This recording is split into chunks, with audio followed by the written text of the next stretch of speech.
Olá, defensores da educação democrática pública e de qualidade. Univos neste PIB Diário.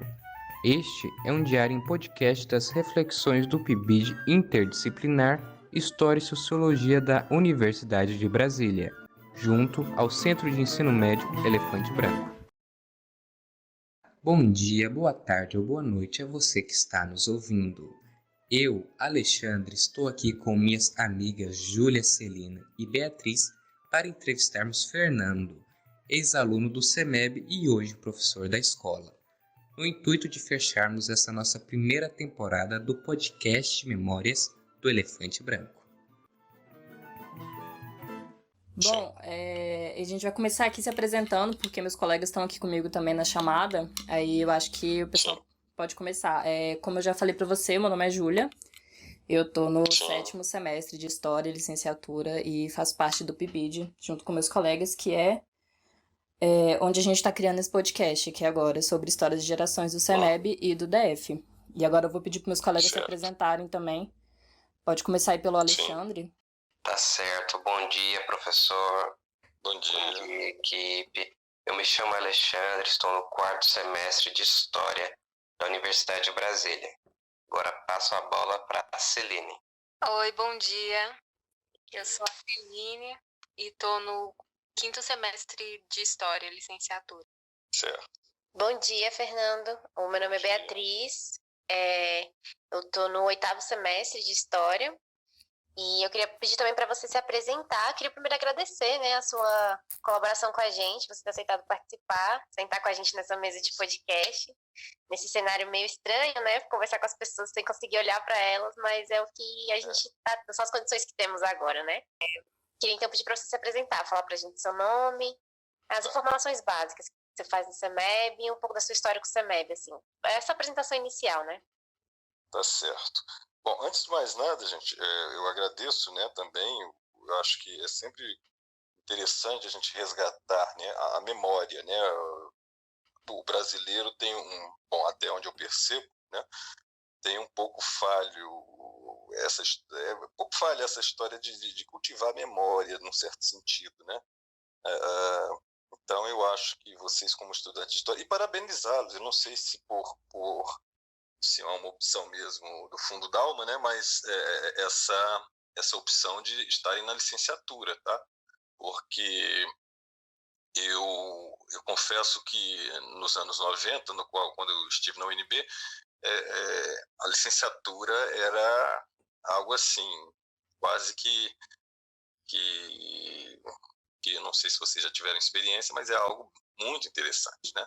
Bom, então deixa eu me apresentar aqui para vocês, né? Eu me chamo Fernando Carvalho, sou professor da Secretaria de Educação, né? E eu sou concursado, entrei no concurso de 99, né? No entanto, a minha experiência com o magistério começou um pouco antes, né? Em 93, eu tinha 23 anos na época, eu tenho 50 anos hoje, e eu era contrato temporário, né? Fui contrato temporário, 93, 96, porque aí você pergunta, poxa, mas como contrato temporário? Naquela época, gente, devido à carência de professores na rede pública, eles abriam para o estudante universitário fazer para que ele tivesse o 4º semestre, né? Independente do número de créditos. Se ele tivesse comprovante que estava do 4º semestre em diante, já podia, né? Para você ver é um outro problema, né? Que não sei se isso cabe aqui também, mas só para ilustrar, que há 15 anos, perdão, 15 anos não, mais de 20 anos, 25 anos atrás, nós tínhamos um problema muito grande, porque que ainda existe no país, mas era muito grande aqui no Distrito Federal, na capital do Brasil, no qual as políticas públicas, né, os governantes da época desvalorizavam, né, digamos assim, a profissão, né, do magistério. Então, quando você fala, poxa, mas que carência era essa tão grande? Só para vocês terem uma ideia, a minha primeira experiência, aos 23 anos, eu fui lecionar física, né? Na qual uma escola na Asa Norte, hoje chamado Paulo Freire, né? Antes chamava-se CAM, Colégio da Asa Norte. E eu entrei na escola no mês de setembro. Percebam, setembro. Naquela época, talvez vocês também se estudaram em escola pública. Aliás, é uma pergunta que eu queria fazer também. Alguém de vocês é de escola pública? É oriundo de escola pública? Eu sou estudante da escola pública, assim, desde a escola classe até a universidade.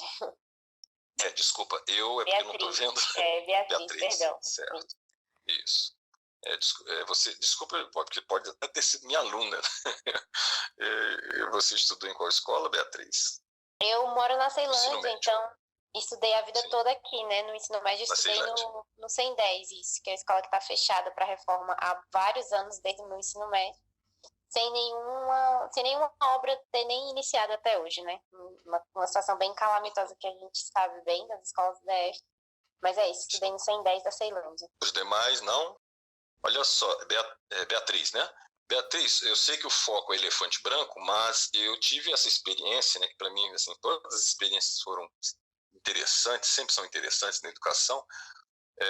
Antes de efetivar, exatamente um ano antes de efetivar, né, na secretaria, antes chamada Fundação Educacional do Distrito Federal, eu tive uma experiência como contrato na CI, foi um mês só de contrato, e eu tive uma durante o ano inteiro no Educacional 3, que é bem no centro de Ceilândia. Eu não conheço muito bem Ceilândia, mas eles chamavam de Centrão, né, uma escola bem grande mesmo, né? Enfim. Então, onde estava? Entrei na secretaria em 99. No entanto, no ano de 98 eu também tive uma experiência que foi a minha primeira experiência no Elefante Branco, né? E realmente foi a escola na qual eu estudei, né? Voltando aqui, né? Então vamos voltar. Eu estou meio bagunçado aqui.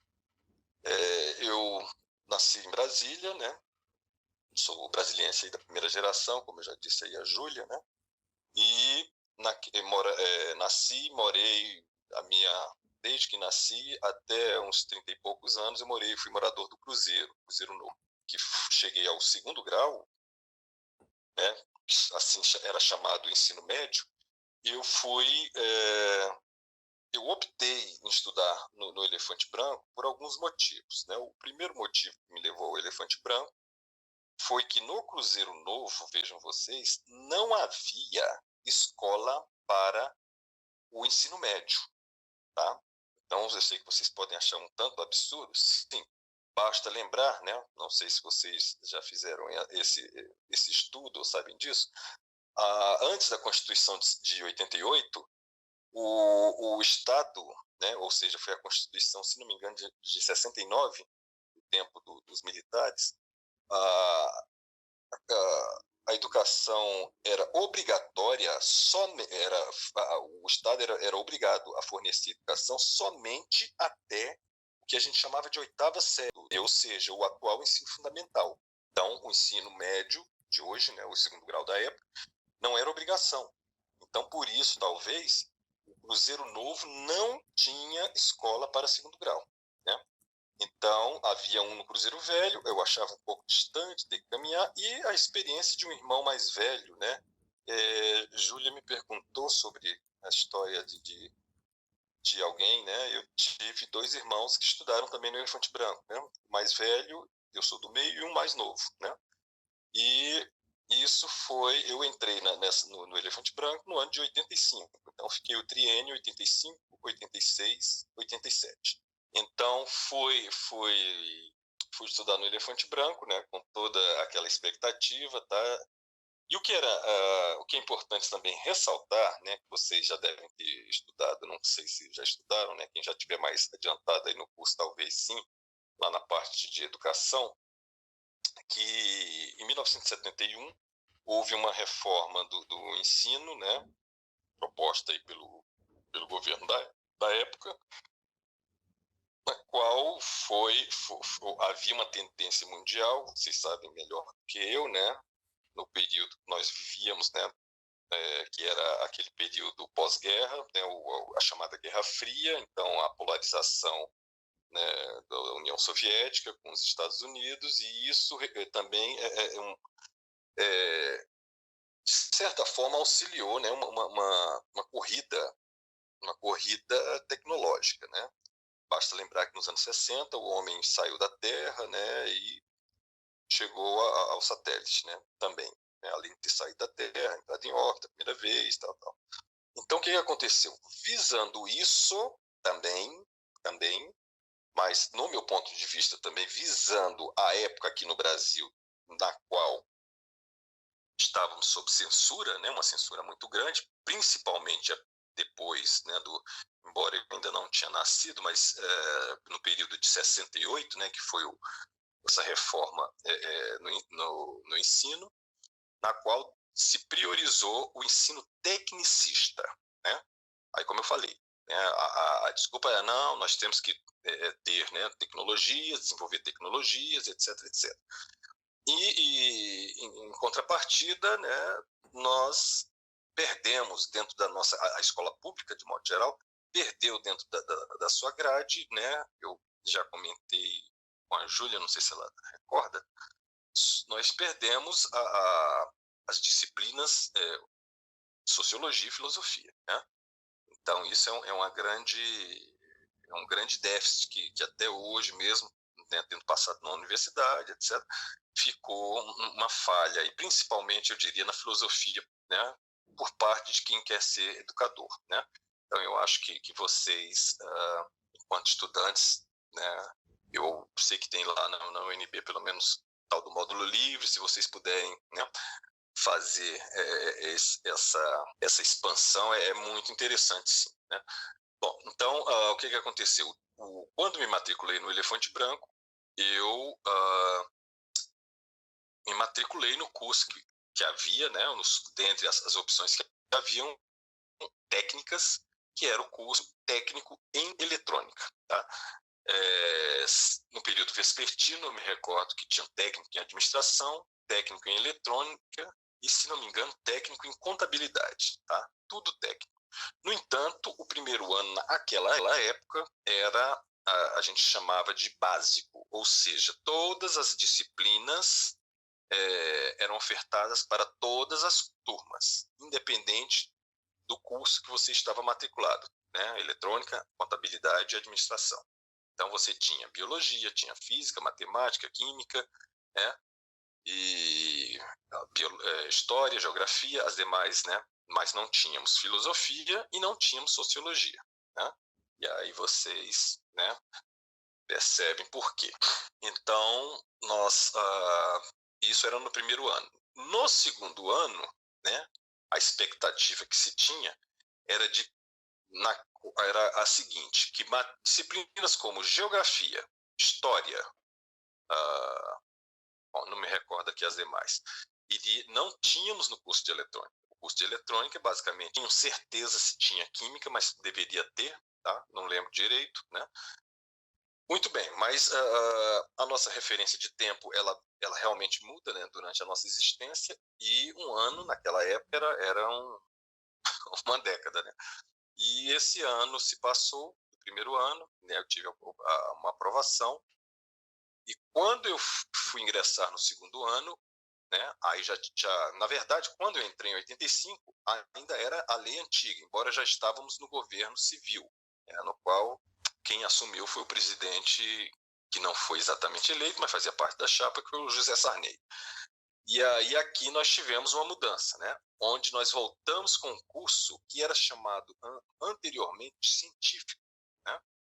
No entanto, ele veio com a nomenclatura aqui de curso acadêmico, que naquele momento minha mãe foi renovar a matrícula e perguntou: você quer fazer esse curso ou quer continuar na eletrônica? E aí eu falei: não, vamos optar por essa daí, né? Que ela falou: olha, é melhor para o vestibular, né? Então a minha intenção, né, era fazer um vestibular, de fato. E considerando que o curso de eletrônica era limitado, né, a essa possibilidade somente de direcionar ao mercado de trabalho, né, e não a uma academia, eu optei pelo curso acadêmico, tá? Então foi quando um número bem reduzido, não tínhamos 30 alunos nesse segundo ano, né? Uma única turma foi formada à tarde, no vespertino, tá? Mas eu gostei, confesso que gostei, e no ano seguinte o número reduziu mais, acho que, se não me engano, eram 18 ou 15 alunos, 18 talvez no começo, até o final 15. Então, eu concluí ali no Elefante como o acadêmico, né?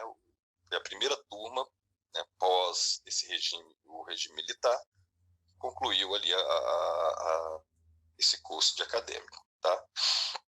Bom, o que mais que vocês querem saber? Isso aí é só uma geral de um histórico. Pode perguntar, tá? A gente pode me interromper sem problema. Muito legal poder te ouvir, Fernando. A gente organizou algumas perguntas, assim, né, com base no que você já tinha contado um pouco pra gente da sua história. E aí a gente vai cada um fazendo aqui uma pergunta pra gente se aprofundar em pontos específicos da sua trajetória, tá? E das suas memórias, né? Falando? Isso, Beatriz. A primeira pergunta que eu queria te fazer, Fernando, você contou pra gente anteriormente, né, que os seus pais vieram do Nordeste, não é isso? Sim. E aí eu queria que você contasse pra gente um pouco de onde certinho seus pais vieram, né, de qual estado, qual cidade, e quais foram as motivações, assim, para essa vinda pro DF. Olha só, Beatriz, falar um pouco dessa questão, eu não posso colocar muita coisa, até porque, principalmente pro lado do meu pai já faleceu, já tem mais de 15 anos que ele faleceu, e eu confesso que a educação familiar daquela época era um pouco diferenciada, né? Meus pais tinham pouca instrução educacional. Brasília, quando foi fundada, você já deve ter, né? Meus pais tinham pouca instrução educacional. Brasília, quando foi fundada, você já deve ter ouvido falar de alguém, não sei, de algum familiar seu, era o Eldorado, né? Ou seja, aqui as opções surgiam da terra, né? Então brotavam, né, da terra. Então o meu pai natural do estado do Piauí, ele foi para o Maranhão, né? Isso ainda lá nos anos 60, né? E lá ele conheceu minha mãe, que é maranhense, e em 1964, eles chegaram a Brasília, né? E chegaram no meio do turbilhão, né? Ou seja, né, o pré-golpe, né? Pouco tempo antes do golpe, né? Eles chegaram a Brasília. E então vieram para Brasília. O meu pai, na época, pelo que eu sei, lá no Maranhão, ele era motorista de caminhão de uma empresa que abria, uma estatal, né, na época, que abria estradas, chamava-se Rodobras, se não me engano, e ele, aquela espécie de, eu acredito que seja, né, isso eu teria que confirmar com minha mãe, era aquela espécie de pau de arara, né, então os trabalhadores que faziam lá as estradas, né, e ele era o motorista, né, ou seja, cada turno ele ia, colocava todo mundo, enfim. E aí quando ele veio para Brasília, né, talvez a única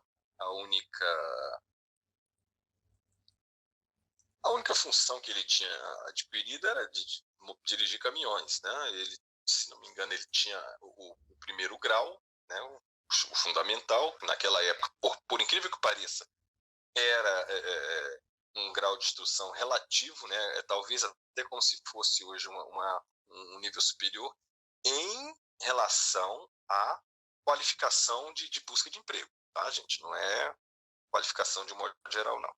Então, por quê? Porque Brasília precisava de gente para trabalhar. Então, quer dizer, isso era uma realidade, né? Então, meu pai foi trabalhar na GEB, tá? E ele era motorista das viaturas, né? Minha mãe não trabalhava fora, eu sempre digo que minha mãe trabalhava muito mais do que ele, mas dentro de casa, porque somos no total 6 irmãos, né? E aí era uma coisa muito, né, difícil naquela época. E eles chegaram aqui em Brasília, foram morar em Taguatinga, tá? Moraram em Taguatinga até 1969, quando lá no Cruzeiro, e onde eu e o meu irmão mais novo quando nascemos, fomos morar, né? Já no Cruzeiro. Então, essa história, na verdade, minha mãe muito nova, ainda meu pai também, né? Mas aquela época era os valores eram diferentes, né? A questão da família, muitos filhos, e morando lá no Cruzeiro, eu me deparei, assim, só a título de curiosidade, né? Não sei se é também do conhecimento de vocês, o Cruzeiro, na época da transferência da capital, o Cruzeiro foi reservado, né? Era um bairro, né? Um bairro do plano piloto, na verdade, naquela época ainda não era uma região administrativa. Foi até o final dos anos 80 essa história. O Cruzeiro, tanto é que se você olhar no mapa do plano piloto, o Cruzeiro está, como é que eu vou dizer aqui, ele está inserido exatamente entre eixos, assim, eu diria numa perpendicular da asa sul com o eixo monumental, né? Daí eu não sei se vocês já ouviram falar, para quem gosta, embora a gente está passando agora por esse carnaval sem existir, vocês não sei se já ouviram falar do tal do sovaco da asa. Uhum. Já sim. Asa por quê? Aí quem foi que falou? Já sim? Celine. Celine. Então, já foi lá, Celine, no sovaco da asa? Não, infelizmente. Mas eu tive... Pois é, aí você fala, por que sovaco da asa? O sovaco da asa, né, se você deve saber, não sei se os demais sabem, né, justamente porque estaria no sovaco, né, vamos imaginar o Cristo, sovaco do Cristo, né, a ideia foi essa. A asa sul, então, no sovaco da asa, né, o Cruzeiro se insere exatamente ali, na asa sul, né, sovaco da asa. Então, essa foi a ideia. Então, o Cruzeiro, gente, ele foi um setor, embora o Cruzeiro Velho, chamado Gavião, né, devido à grande presença, até hoje nós ainda vemos, né, esse pássaro, né, que é o gavião, nas redondezas, não é? O Cruzeiro Velho é um pouco anterior, né? Se não me engano, o Cruzeiro Velho começou a ser fundado em 58, não tenho muita certeza, mas parece que sim. E o Cruzeiro Novo, né, um setor econômico, coletivo econômico, né, daí a sigla, setor habitacional coletivo econômico sul, né, que tinha o Velho e o Cruzeiro Novo. O Cruzeiro foi destinado na mudança da capital ao terceiro escalão do governo, né, na transferência. Então, eram os funcionários do terceiro escalão. E uma grande população, né, um grande contingente de cariocas, tá? Então, eu fui criado assim na minha infância, ali nos anos 70, me recordo bastante de ter aquela cultura, né, muito forte, aquela cultura do Rio de Janeiro, né? Basta você ver que, para quem gosta de samba, né, a Celine parece que se interessa, não sei, carnaval. Sim. Nós temos a escola de samba talvez mais tradicional, não estou querendo fazer propaganda, embora eu goste de fazer, que é a ARUC, né, a Associação Recreativa Unidos do Cruzeiro. Então, fundado em 61, se não me engano. Então, essa cultura do Rio de Janeiro era muito forte no Cruzeiro, tá? Embora o Brasília era realmente um caldeirão cultural espetacular, né? Só para vocês terem uma ideia, vizinho de porta lá no Cruzeiro era um paraense casado com uma potiguar, que foi morar em Minas, teve uns filhos em Minas, outros em Brasília. Então, quer dizer, eu experimentei tacacá, que é uma especiaria lá do Pará, aos 5 anos de idade, né? E gostei. Bom, mas voltando aqui então à questão dos meus pais. Então eles chegaram aqui, né, se instalaram no Cruzeiro, e o meu pai depois, essa GEB foi extinta, né, que a GEB era a primeira polícia de Brasília, né, uma polícia totalmente, eu diria, tranquilamente despreparada, né, e ela foi extinta no momento que criaram a Polícia Civil do Brasil. Na verdade, o meu pai foi para um outro departamento que era, digamos assim, similar à Polícia Federal. Então, depois ele se tornou, nessa divisão, optava entre a Polícia Civil do Distrito Federal e a Polícia Federal. Mas, na verdade, antes tinha um outro nome que eu não lembro aqui agora. E aí ele ficou como policial, foi trabalhar como policial, tá, gente? Só deixando aí para quem sabe da história da JEB, né? O meu pai, gente, eu lamentavelmente não consegui extrair mais informações dele, né? Mas só para quem gosta aí um pouco de política partidária, ele era brisolista, né? Então, quer dizer, deve ter sido uma situação muito delicada. Naquela época, anos 60 e 70 principalmente, né? Tempo mais pesado, ele trabalhava num órgão, né, do Estado que utilizava da repressão, né? E a ideologia era determinada e ele tendo uma visão diferenciada, né? Mas, enfim. Então, essa foi a origem que trouxe meus pais até aqui, né? O ponto de partida. Tudo bem? Muito. A cultura carioca do Cruzeiro, ela é bastante famosa, assim. Eu tenho um colega que mora e é bastante. Tem uma roda de samba no Cruzeiro. Eu acho que ele mora no Cruzeiro Novo, se não é o velho, não tenho certeza. Mas essa cultura se espalha mesmo por aí, assim. É conhecida a roda de samba do Cruzeiro, assim. Pelo menos já tinha escutado falar. Assim. É bom a gente ter esses relatos das diferentes regiões do DF, né? Porque cada uma carrega em si especificidades, expressões culturais distintas. É bem legal poder ouvir. A gente vai então continuar aqui nas perguntas. Vou fazer a próxima pergunta. A Beatriz ainda. Você contou pra gente agora um pouco, né, dessa chegada e desses seus primeiros momentos com o Cruzeiro, né? Que foi onde você passou a maior parte, né, da juventude, assim. Eu queria que você contasse pra gente um pouco mais como foi ser essa primeira geração de Brasília, né? Essa primeira geração nascida em Brasília. Eu queria que você contasse pra gente um pouco dessa sua relação com a cidade, assim, né? Você falou bastante do Cruzeiro agora, que tá bem legal. Se você tiver mais coisas para contar, melhor ainda. E contar pra gente, assim, espaços que tinham de lazer, de reunião da juventude, por mais que fosse um contexto, né, que o país estava vivendo de repressão, que a gente sabe que foi a ditadura, né? Mas eu acredito que ainda tivessem pontos de encontro de jovens, o que a galera costumava fazer, locais de lazer, algo nesse sentido, né? Porque é uma coisa que hoje na nossa geração, por exemplo, a gente tem bastante claro algumas coisas, né? Principalmente a galera do plano, assim, né? Tem o CONI, que aí na Celândia a gente vai ter outras coisas, a Casa do Cantador, que acontece alguns encontros. Então a gente queria saber naquela época quais espaços de lazer, de sociabilidade vocês tinham, assim, essa primeira geração. Certo, Beatriz. Olha só, como eu falei, eu sou da primeira geração, né? Tudo bem. Agora, a minha infância foi vida, até eu diria, os 10 primeiros anos de minha vida, até 1980, né?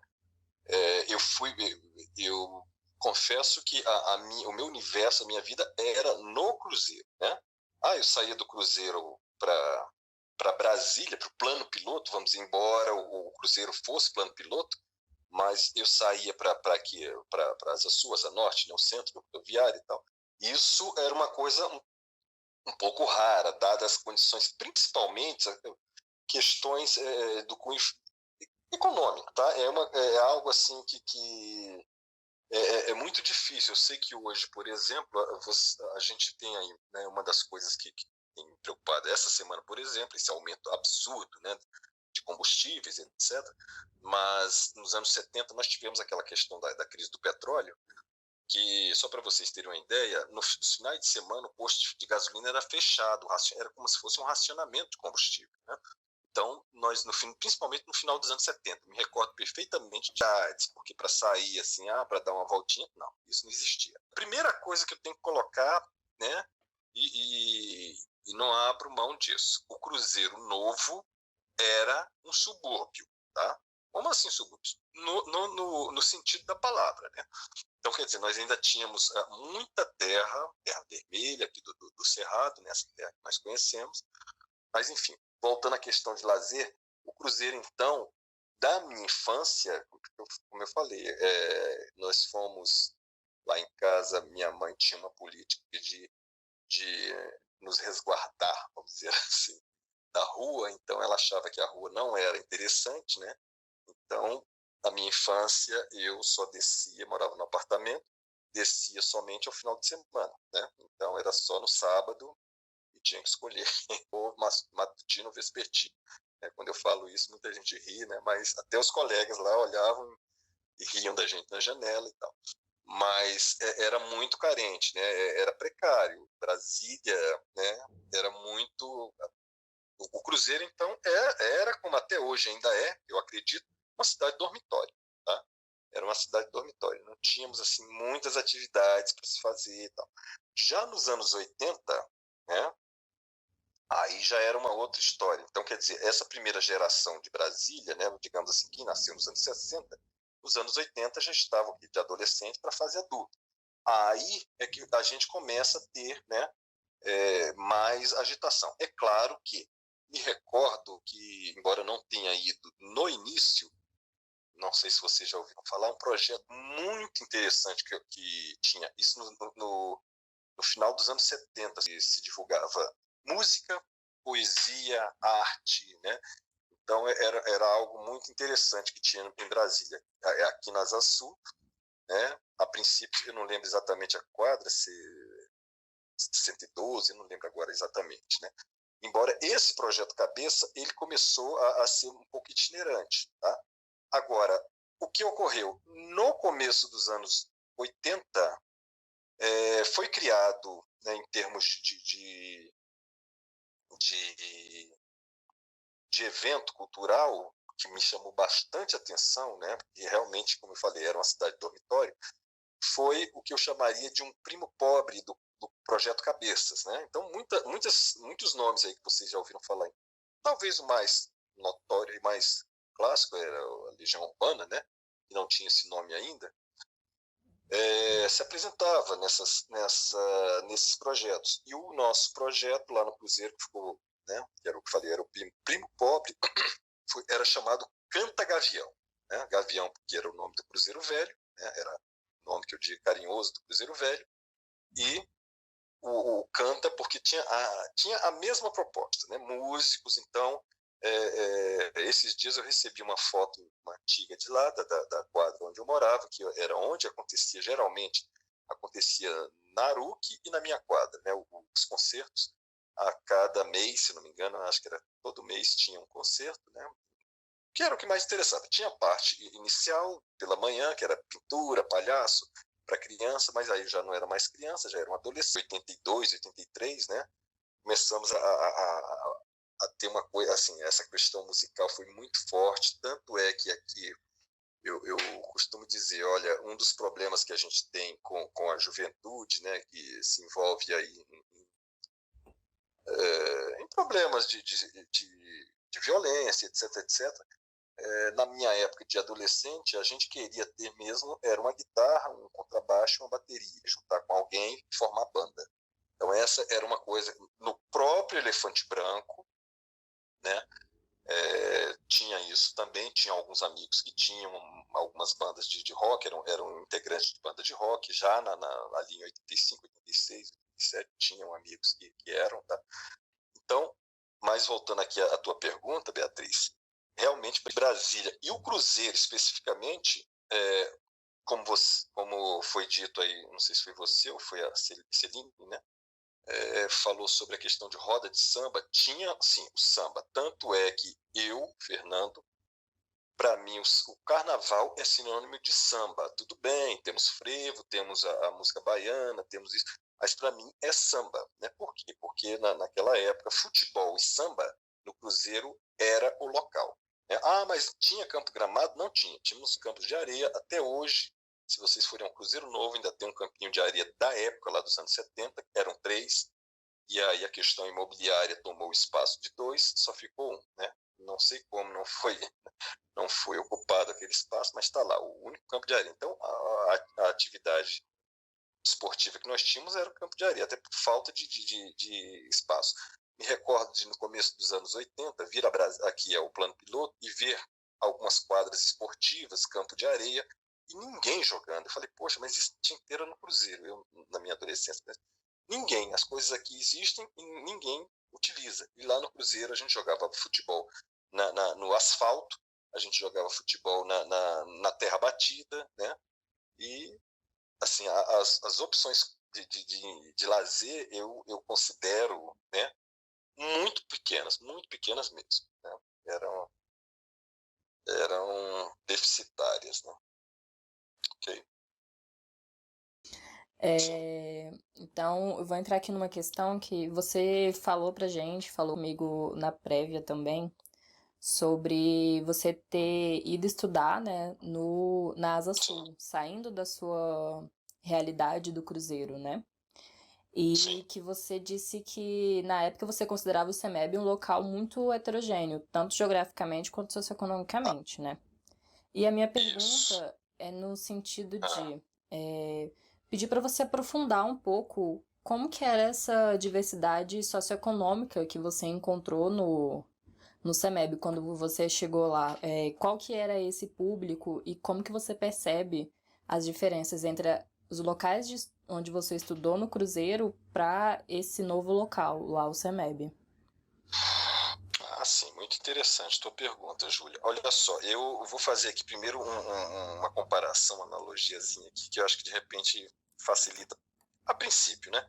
Quando eu saí do Cruzeiro para o Elefante, é como se eu tivesse, proporcionalmente, quando eu saí do Elefante e fui para o UNB, é como se eu começasse a conhecer o mundo, né? Então, não sei se vocês tiveram essa sensação ao chegar na UNB também, né? Mas essa experiência de ter saído ali do Cruzeiro, para mim, é uma das mais significativas e importantes da minha vida. Porque justamente por isso, por essa diversidade que eu encontrei, né? No primeiro ano, eram turmas cheias, né? Eu me recordo agora que no momento eu me recordo de ter pelo menos, por exemplo, uma turma de 42 alunos, de ter, que eu me recordo agora, 3, além de mim, 3 que moravam no Cruzeiro, tá? Aí eu tinha colegas da Asa Sul, da Asa Norte, do Lago Norte, Braslândia, Guará, Núcleo Bandeirante. Então, isso para mim foi do Gama. Isso foi para mim assim, era uma questão, primeiro, que quando a gente entra no universo novo escolar, e não sei se vocês percebem dessa maneira também, como foi na UNB, no primeiro ano, naquele primeiro momento, nós tínhamos lá no Elefante, não sei se eu te falei, Júlia, no primeiro contato que nós tivemos, nós tínhamos um tal de um trote no Elefante Branco, que é tradicional dos anos 70, 60 até. Talvez eu já sabia da existência desse trote, né? Tanto é que algumas pessoas que eu conheci, uns 5, 6 anos mais velhos que eu, que moravam no meu prédio, no Cruzeiro, e foram estudar no Elefante Branco, eles, na primeira semana, né, tinham que raspar a cabeça, porque tinha aquela história, como existe ainda, eu acredito que exista ainda lá no UNB, alguns cursos ainda tem essa prática lá, que eu não acho interessante não, mas enfim, naquela época se levava para esse lado, né? Então, quando eu cheguei lá no Elefante, eu percebi isso, né? E aí a gente começava a trocar essas experiências, né? Você mora no Cruzeiro, o Cruzeiro é assim, assado, e você mora em Planaltina, poxa, é longe pra caramba de ônibus, eu estudo à tarde, uma hora, 1h30, começa a aula, mas eu tenho que sair de casa 11 horas da manhã, né? 11h30 para pegar o ônibus legal. Então, quer dizer, todas essas experiências, né, fizeram com que, assim, claro, eu vejo isso até de um ponto de vista espiritual também, essas reclamações que a gente tem, realmente a gente deveria agradecer que a gente consegue acessar, né? E fora isso, né, se a gente for comparar em termos de Brasil. Mas essas experiências no Elefante Branco foram muito interessantes para mim.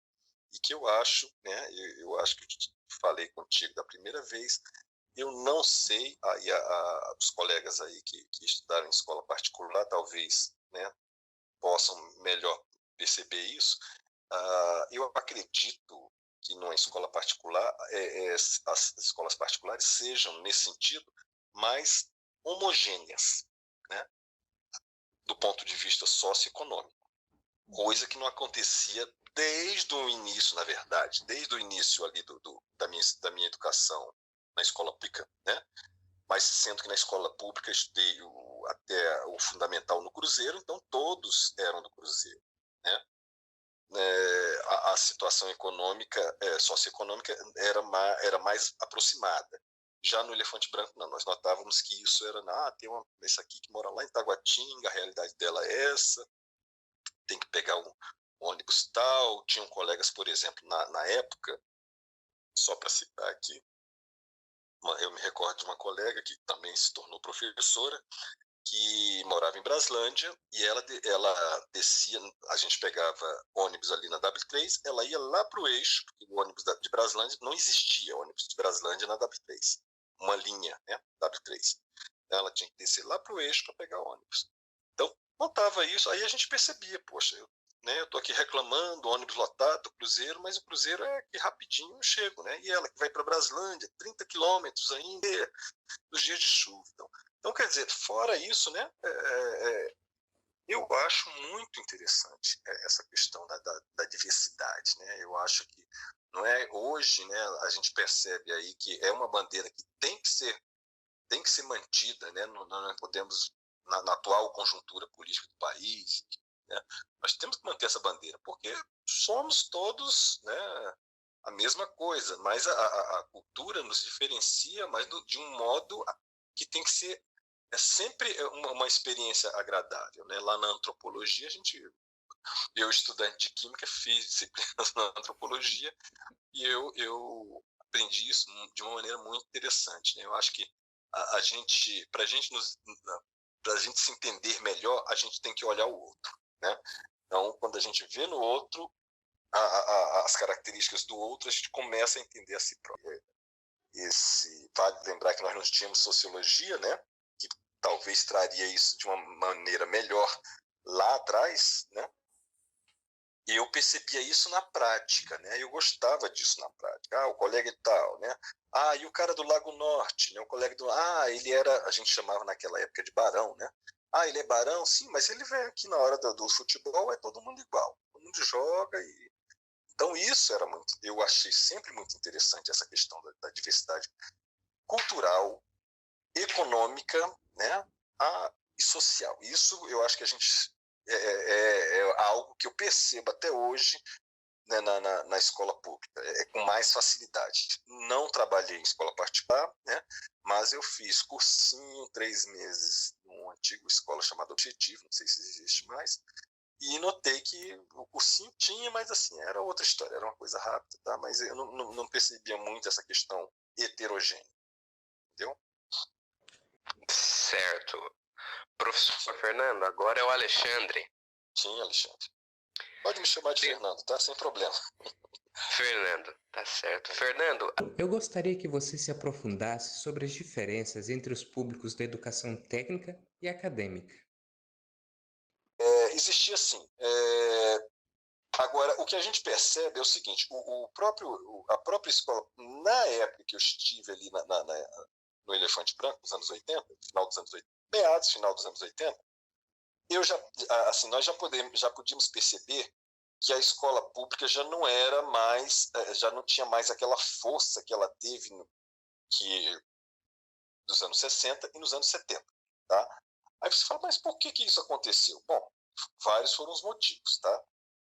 Como até hoje, né, a gente percebe, né, existe aí no meu ponto de vista, né, claro, uma visualização de que o Estado, né, do que o público não presta, então quer dizer, criou esse estigma, né? E eu considero que, por exemplo, no ano de 86, houve uma proposta muito interessante, não sei se é do conhecimento de vocês, né?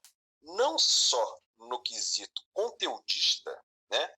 Que se você for analisar em muitas escolas particulares, é isso que conta, né? É uma escola forte. Mas vem cá, será que é isso que nós queremos mesmo, né? Será que isso é a educação que a gente quer para a nossa juventude? Uma escola forte? Então, quer dizer, a gente tem que pensar também numa escola democrática, onde há participação, uma escola com recursos em vários sentidos. Então, isso eu percebia também. Lá na UNB, eu tive um professor de química que lecionou no Elefante Branco, né? Ele já era professor da UNB, mas também trabalhou no Elefante Branco. Então, você via isso, ele trabalhou nos anos 70. Você via assim, poxa, mas um professor universitário trabalhando aqui? Sim, professor universitário trabalhando dentro da escola pública, né? Então, a escola pública tinha esse grau de excelência E a gente não pode, né? No entanto, nos anos 80, foi realmente quando a coisa começou a desandar, né? A coisa começou a desandar. E aí eu percebia, de fato, também, né? Por exemplo, focando aqui a pergunta que você fez, nesse quesito de cursos, por exemplo, técnico em eletrônica, né? Primeira coisa, a questão de gênero. Me recordo que ainda conheci alguns amigos, eu diria que 10%, né? Colocando aqui de um modo geral, 10% eram meninas em eletrônica e o restante meninos. Então, isso é um primeiro ponto a ser analisado. Quanto à questão socioeconômica também, existia isso sim. A grande maioria, tá? A grande maioria, eu até arrisco a dizer mais de 70%, um pouco mais de 70%, eram de classe média baixa, tá? Eu também era de classe média baixa, sim, mas eu optei pelo acadêmico. Agora, no acadêmico, era muito heterogêneo, né? Eu não posso te falar assim que tinha... Mas se eu comparar o acadêmico com o curso de eletrônica, que é onde eu tinha mais acesso, que eu lembro mais, existia de fato essa diferença. Tá? Os cursos técnicos, aos poucos, eles foram caindo, né? Assim, caindo tanto no gosto, né? Porque primeiro, assim, foi uma modificação, que algumas escolas ficaram meio desconfiadas, né, eu acredito. Aliás, a escola não, o público. Mas, aos poucos, foi ganhando força, né, tanto é que os cursos técnicos acabaram por sair, né, das escolas tradicionais, indo para as escolas técnicas específicas. Mas, respondendo a você, de fato, eu notava isso, assim, de uma maneira mais cautelosa, que até pela questão, né, de você falar, poxa, mas eu tenho que fazer um curso para imediatamente ingressar no mercado de trabalho, né? Imediatamente. Eu não posso, né, diante das circunstâncias econômicas do país, eu não posso, naquela época, realmente é uma distância, né, abissal, se vocês forem notar. Só para ter uma ideia, isso não sou eu que estou dizendo aqui, mas no começo dos anos 80 nós tínhamos uma inflação no governo de João Figueiredo de 200%. Tá? Se vocês forem atrás disso, vocês vão achar, de 200%. Então, o Brasil, assim, era muito, eu diria que a situação econômica era muito mais grave, foi muito mais grave ali no começo, final dos anos 70, começo dos anos 80, que eu vivi de maneira consciente do que hoje. Porque hoje a população cresceu, e isso implica em maiores demandas, etc. Sim, mas lá atrás a coisa era muito pior. Então tem gente que fala assim, que hoje, antigamente era melhor. Negativo, né? Negativo. Isso aí eu me recordo, só fugindo aqui um pouco da sua pergunta, eu me recordo da minha mãe e pegar, em 1980, pegar fila para comprar feijão, né? A questão de abastecimento, comprar feijão na fila da Cobal, que era a Companhia Brasileira de Alimentos, no mercado, onde era mais barato. E pegava fila e ainda não era tão barato assim. Mas, enfim, dava para notar, sim, essa diferença social nos cursos. Tudo bem? Certo, obrigado. Não, disponha. Celine aqui. Eu queria perguntar um pouquinho sobre o contexto político e como ele afetava, como você enxerga hoje que ele afetava a sua juventude e a dos seus colegas. Como se posicionavam os jovens, inclusive, principalmente dentro do CEMEB, com relação a esse contexto político? Você se envolveu em algum grupo, algum movimento estudantil, algo nesse sentido? Tá, olha só. Não se podia, naquela época, e foi a época justamente que eu comecei a ter mais contato social, né, e com colegas que eu diria assim, de descer, né, descer à noite, né, não se podia ter aglomerações, se não me engano, com mais de 4 ou 3 pessoas, porque se a polícia naquela época passasse, o exército, podia desfazer da maneira que eles queriam, tá? E não importava se era adolescente, então não tinha essa história. Primeiro que nós não tínhamos o Estatuto da Criança e Adolescente naquela época, né? Então, isso, eu me recordo de minha mãe falar, olha, não vai ficar em aglomeração aí com seus colegas. Mesmo aquela coisa de jovem, de bater papo, né? Não, tome cuidado com isso. E me recordo que um irmão mais velho fazia cursinho no Objetivo, disse que tinham camburões lá nas proximidades da escola. Na Universidade de Brasília também tomei conhecimento. Eu acredito que em algumas escolas famosas, né, estudou lá, né, que se envolveu na política, como a ex-deputada Maninha, né, o próprio ex-ministro aí do STF, Joaquim Barbosa, né, estudaram por lá. Então sempre teve uma pontinha. Agora, no meu caso, essa primeira parte, quando eu entrei no Elefante, aí veio a questão da Nova República, né? Só que durante essa questão nós tivemos então os direitos se restabelecendo, e aí foi uma época que eu confesso a vocês que eu achei assim, muito conturbada, porque teve, por exemplo, tínhamos muitas greves, greve de ônibus, greve dos professores, greve de não sei o quê. Então foi uma questão assim, claro, eram essenciais aquelas greves, tinham que acontecer. Mas a gente ficava assim meio, bom, o que está acontecendo? Para muitos, né, talvez saudosistas do sistema que tinha acabado de sair, tinha se tornado uma bagunça, né? Uma bagunça, mas na verdade não era bem isso, né? Era o momento da gente se expressar. Então no Elefante Branco, no primeiro ano, em 85, essa foi o tom que a gente seguiu. Agora, no segundo ano, já no acadêmico, foi onde eu encontrei os colegas que tinham um pensamento mais voltado para essa questão política, né?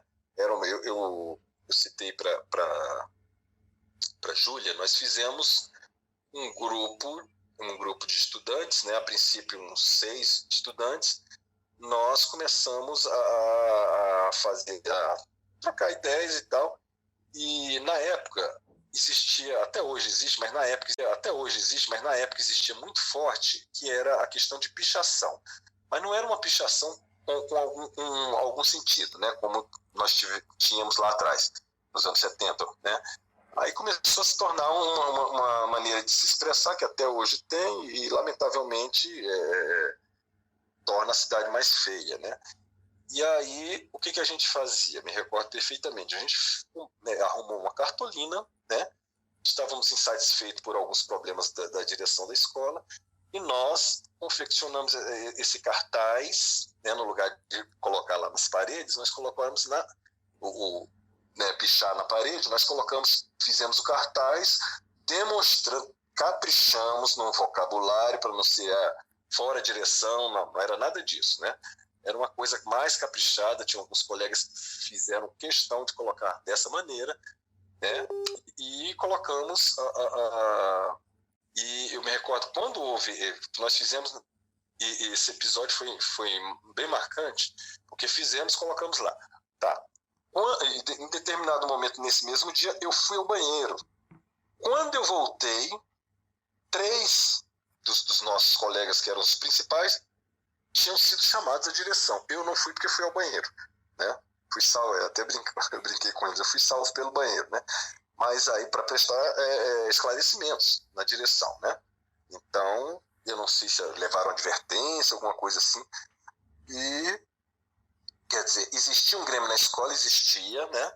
Mas a gente respeitava as ideias do Grêmio, né? Porque o Grêmio não era ainda muito atuante, não era aquilo que ficou, porque eu acredito que deva ter existido um grande ato, né, daquilo que foi o Elefante Branco, uma escola dos anos 60, né? Deve ter tido aí uma participação política dos estudantes, um movimento estudantil forte nos anos 60, mas que foi, né, cortado aí com a ditadura.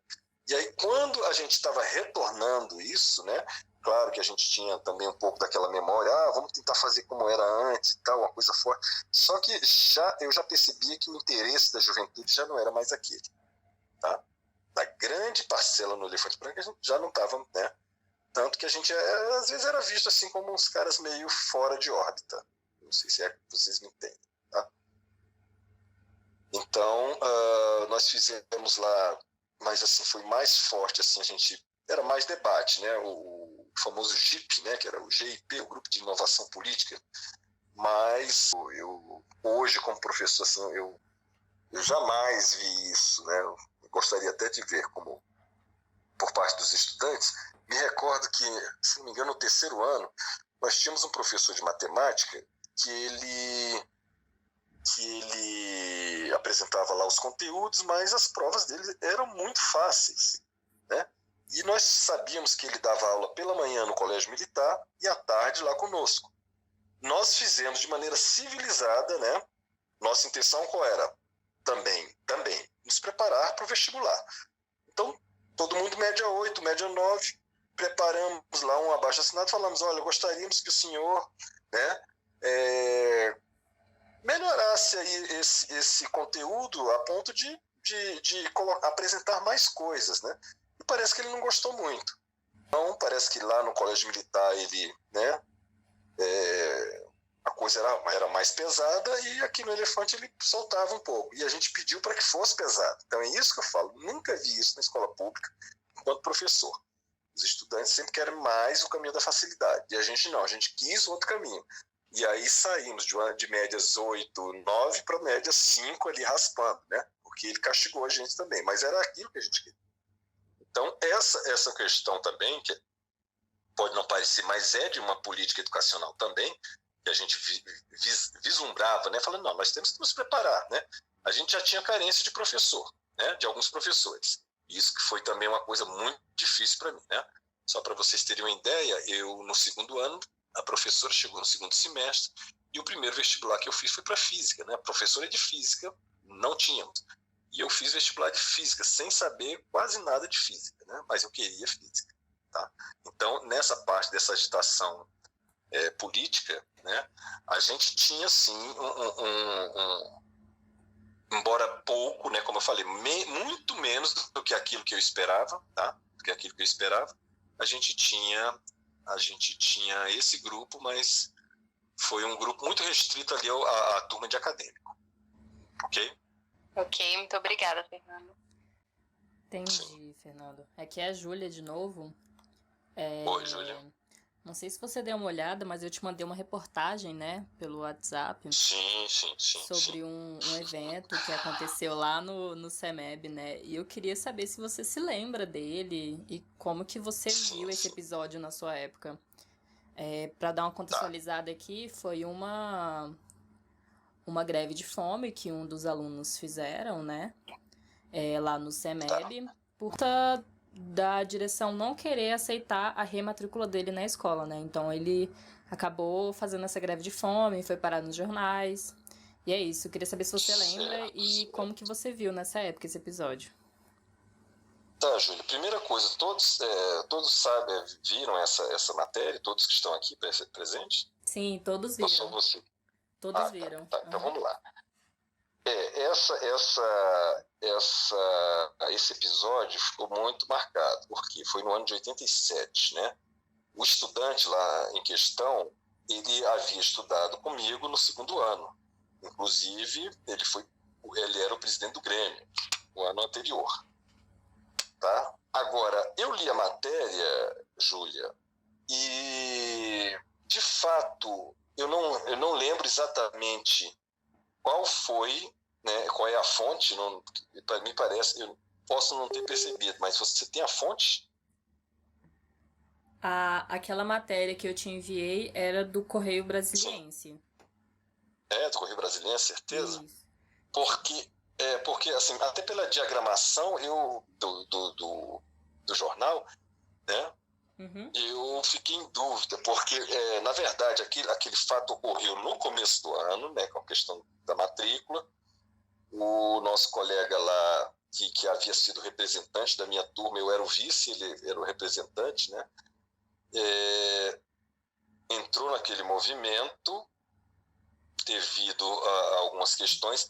Agora, eu confesso que ali percebia, né, a imprensa começava a se abrir mais, se soltar mais, né, das garras da censura, né, porque não pensem vocês, gente, que foi assim, né, saiu o presidente militar, acabou, né, não foi assim, tá? Na verdade, um pouco antes já se beliscava, né? Já se beliscava a questão da censura, né? Que era uma censura absurda. Fazendo aqui, pulando aqui fora um pouquinho, só para ter uma situação.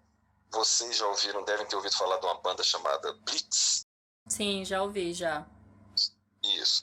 Se vocês, não sei se é do conhecimento de vocês, se vocês buscarem o primeiro LP dessa banda, que foi lançado em 82, já bem no final do governo militar, dos governos militares, 2 faixas desse disco vinham de fábrica totalmente arranhado, né? Estragado, né? Para que não pudesse ouvir. Era uma coisa assim absurda, né? Anos depois eu comprei o CD e fui ouvir a música. Realmente é música que, assim, claro, né?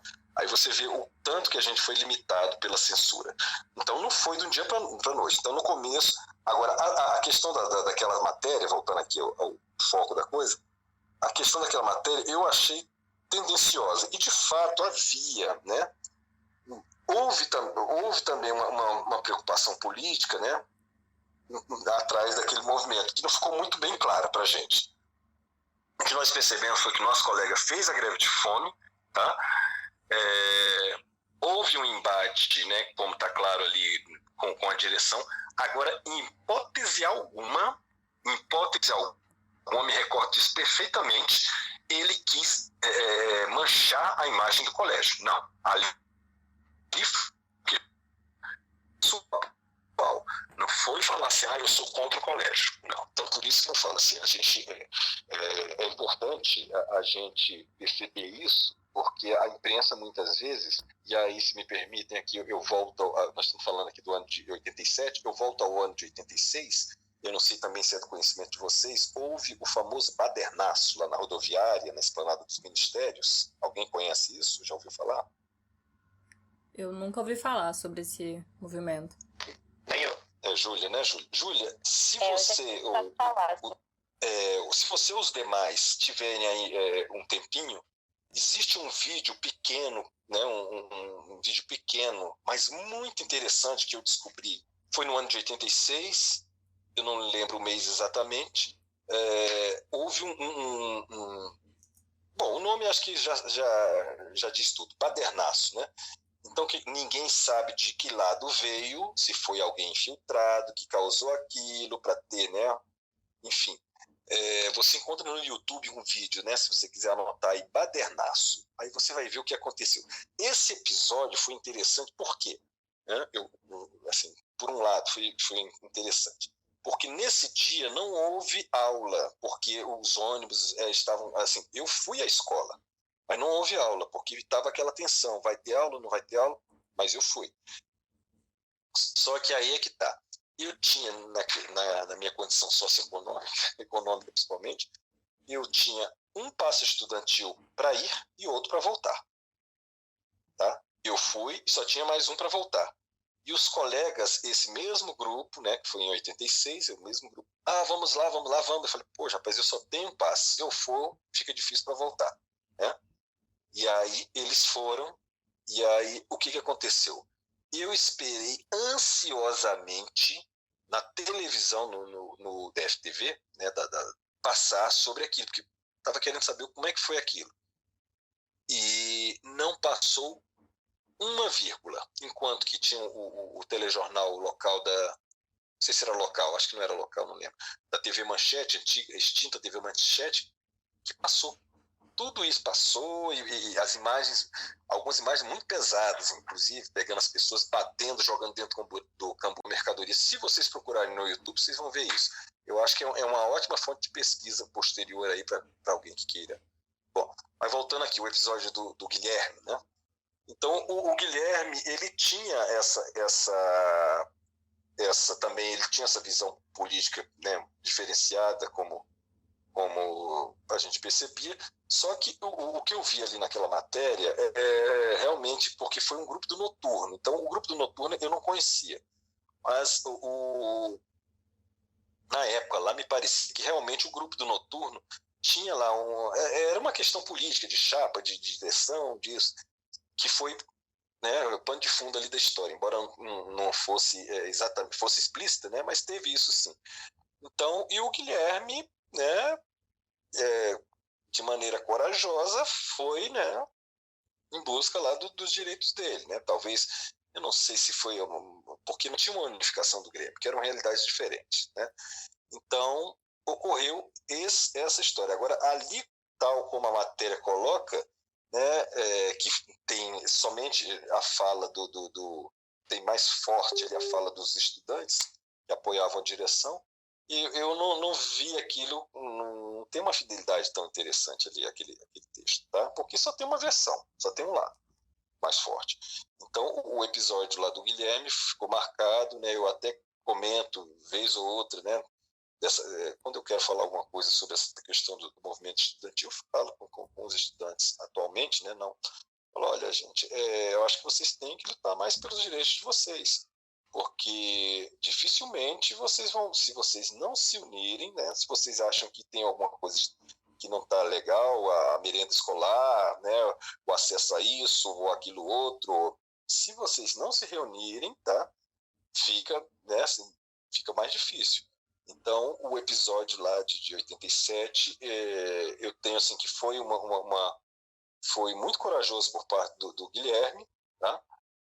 Acabou que, se não me engano, ele, depois que a televisão, que a imprensa começou a aparecer, e parece que teve um deputado, que na época ele não era deputado ainda, mas ele era um sindicalista, que é o nome dele é deputado agora, Chico Vigilante, né? Também apareceu para dar apoio. E aí, quando começou nesse sentido, aí me parece que ele conseguiu, né? Mas ele foi para outra escola, ele foi transferido para outra escola, né? Se não me engano, foi o setor oeste. Tá? Então, a força, né? Assim, a coragem que teve o estudante, né? E segundo, mas aí por outro lado também eu vejo que no fundo tinha questões políticas ali, né? Ou até interesses pessoais e tal, mas enfim. Não foi uma coisa. Agora, colocar como a matéria, como você passou a matéria, eu achei assim, que já não lembrava muito disso. Eu lembro que saiu no jornal, foto dele e tal.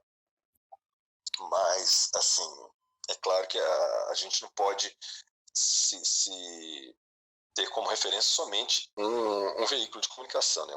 Um jornal só. Então, existiam jornais, Correio Brasiliense, Jornal de Brasília, e outros jornais, e como a gente sabe, né, o dono do jornal é que vai direcionar aquele conteúdo, né? Então, basicamente foi isso daí que eu lembro. Entendi, Fernando. Nós aqui temos inclusive acesso também a um documento de ata de uma reunião que teve no CEMEB, né, sobre Sim, o que aconteceu um lá. episódio. Exatamente. Sim. E sobre a forma como a direção e os professores enxergaram, né, aquele episódio. E a gente Sim. percebe que ela entra no embate um pouco com relação ao que foi levado até o Correio Brasiliense, né? A história como eles colocaram lá, que realmente foi igual como você falou, né? Que é como se ele estivesse querendo manchar a reputação da escola. Sim. E também é diferente da forma como você trouxe pra gente, né? E com relação ao Grêmio, né? E aí eles colocam lá que acabaram optando por não aceitar a rematrícula dele na escola e pediram que ele se matriculasse em outra escola, né? Essa é basicamente a versão deles. Pois é. Aí é que tá. Quando você tem uma divisão, você nota uma divisão que quantitativa ela pode não seja tão diferente, né? Por exemplo, professores a favor, professores contra, né? Você nota que a coisa ficou dividida, né? Eu não lembro exatamente dessa parte, né? Mas nós tínhamos professores que ainda eram remanescentes, eu diria para você, né? Remanescentes ainda do período antigo, né? Que eu me recordo que tive professores militares, né? Que hoje, né? Mas eu me recordo que na época ele falava de uma maneira muito polida sobre isso, né? Ele não, mas ele falava. Mas tinham outros professores também que já vinham, né? Me recordo aqui, vou citar aqui o nome, tá? Não sei se isso é médico ou não. Mas uma professora chamada Lúcia, né? Que depois entrou para o sindicato dos professores. Ela tinha uma atuação política muito forte, né? Mas de também olhar pelo aluno, né? Pelo estudante. Tá? Então existia isso, né? O que eu estou te falando. Aquele momento de transição foi uma questão muito não foi muito tranquila, por um lado, né? Porque tinha muita gente. Se a gente fala assim, hoje, Fernando, mas hoje isso está acontecendo também. Sim, a gente está voltando um pouco para aquilo, né? Mas naquele momento tinha uma raiz muito forte. Tinham pessoas que tinham muito assim, não, o correto mesmo é a ordem, e essa ordem tem que existir, seja lá como for os métodos para que ela exista, né? Existiam gente assim, pessoas que pensavam assim. Então, no caso do episódio lá, os bastidores mesmo, a gente não ficou, eu não fiquei sabendo muito, tá? Mas o que eu sei foi que ele foi transferido para outra escola, no final das contas, né? Agora, se foi imposição, eu não sei exatamente, né? Porque tinham professores que ampararam, de certa forma, que deram apoio ao Guilherme. Isso eu me recordo assim, bem superficialmente. Entendi, Fernando. É realmente um episódio bastante controverso, né? Tem Exato. vários pontos ali que são bem interessantes. E agora a gente está caminhando para o final já da nossa entrevista. Queria saber se algum dos meus colegas tem mais alguma pergunta com relação a esse episódio que aconteceu na escola. É isso daí. Beleza, Fernando. Pela sua participação, por compartilhar com a gente, né, suas lembranças, suas memórias.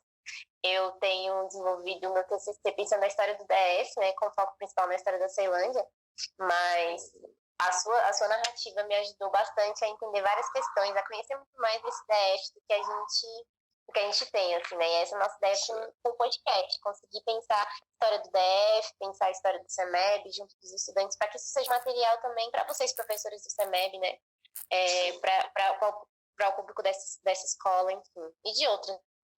Então é isso, eu queria te agradecer demais pela sua narrativa, pela sua partilha hoje. A gente está encerrando a entrevista. Se você quiser colocar mais alguma questão, ou se você quiser perguntar para a gente mais alguma coisa. Da nossa parte, acho que é isso. Quero te agradecer pelo grupo. Assim, a nossa professora Cristiane não pôde estar hoje, né? A Cris está com a gente nesse grupo também, para a elaboração do podcast, mas ela estava em aula e aí não pôde comparecer. De resto é isso, Fernando, te agradeço demais. A gente está com um material bastante rico, assim que a gente conseguir ter o produto do podcast, a gente te envia também, para que você escute e possa... Eu só peço desculpas, gente, a todo o grupo. Às vezes eu me inflamo, vou dizer assim, eu me inflamo nessa questão política, né? Porque eu gosto, né, de ter essa visão política das coisas, né? Então, às vezes, como eu falei, eu sinto falta, né? Não só aqui no trabalho, ou em qualquer, assim, em família, né? Às vezes eu tenho, quero extravasar isso um pouco mais, né? E às vezes não tenho, assim, um campo que eu possa falar sobre isso de maneira mais... Eu peço desculpas se me exaltei em algum momento falando dessa questão da política aqui, mas eu acho que para estudantes de história eu posso me abrir um pouco mais, né? Aqui, voltando ao clichê, né, do estudante de história, né? Mas eu acho interessante isso. É o que eu falo, tem um irmão que estudou história, mas depois ele fez mestrado e doutorado em filosofia, né? Então ele não tem essa abrangência muito grande desse tipo de política, né, partidária e tal. Mas eu seja onde for, quando a gente começa a falar sobre isso, eu às vezes eu acho que até exagero um pouco, assim, no sentido de passar um pouco dos limites, de me alterar. Então eu peço desculpas se passei aí do limite, se falei alguma coisa que tudo bem, a gente está numa democracia, a gente pode falar. Eu até lembrei, gente, quando deu aqui o clique no telefone, eu falei, poxa, lembrei na hora, embora se haja ainda isso, né?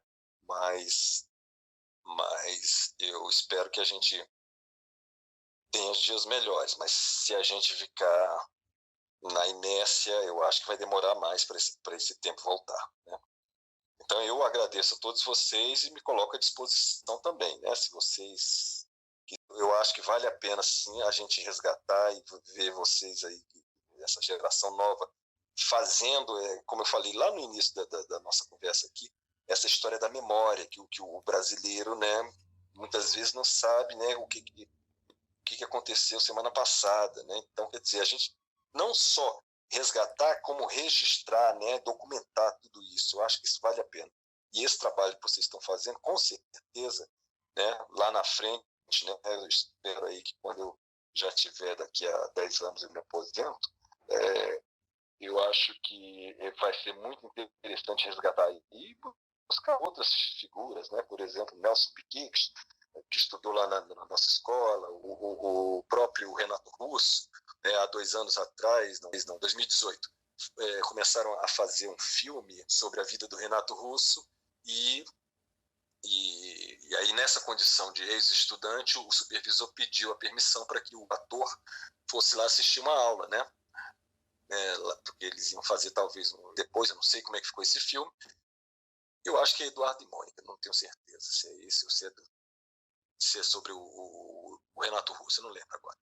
E pediram, né, e eu prontamente, assim, no que eu puder ajudar, gente, é claro que eu não sou, né, a pessoa talvez mais indicada, mas aquilo que eu puder, porque amo essa cidade, né, gosto dessa cidade, então aquilo que eu puder ajudar vocês, podem contar comigo, tá? Foi um prazer.